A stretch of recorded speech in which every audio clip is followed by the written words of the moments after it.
Тэд сэтгүүлчдэд хийх мэдээллээ хэвлэл мэдээллийн цаг гэж нэрлэжээ.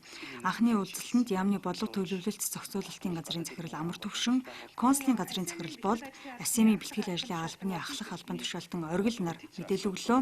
Мэдээллийн эхэнд Монгол Улсын ерөнхийлөгч Элбэг Дорж бүгд найрамдах Хятад ард улсад хийсэн төрийн айлчлал, гадаад иргэн сайд Пүрвсүрэн бүгд найрамдах Итали улсад хийсэн аль биесны айлчлал, Люксембургт АСЕМ-ийн гадаад хэргийн сайд нарын уулзалтанд оролцсон тухай үр дүнгийн талаар танилцуулсан юм. Ерөнхийлөгч Элбэг Доржийн бүгд найрамдах Хятад ард улсад хийсэн айлчлал нь 5 жилийн дараах ерөнхийлөгчийн түвшний айлчлал, мөн иж бүрэн стратегийн түншлэлийн харилцаагаа тунхагласнаас хойших анхны айлчлал болсноороо онцлог болсныг тайлбарлаж байна. Тэгвэл өнөөдөр Монгол Улсын ерөнхийлөгч бүгд найрамдах Франц улсад аль бие усны айлчлалаа эхлүүлж байна.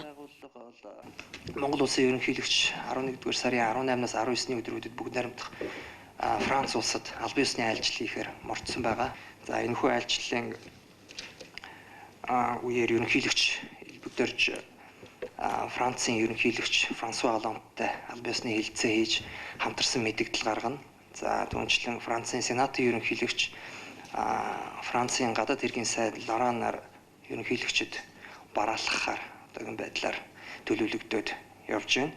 За айлчлалын хүрээнд хэд хэдэн засгийн газар хоорондын болон байгууллага хоорондын санамж жижиг хэлэлцээрт гар үсэг зурхаар төлөвлөж байгаа. Монгол Улсын ерөнхийлөгч айлчлалаас ирээд 10 хоногийн дараа дахин Парисыг зорино. Тэрээр энэ сарын 30-нд Парис хотноо болох ур амьсгалын өөрчлөлтийн асуудлаарх Нэгдсэн үндэсний байгууллагын суурь конвенцийн талуудын бахуурлын 21-р чуулганд оролцох юм.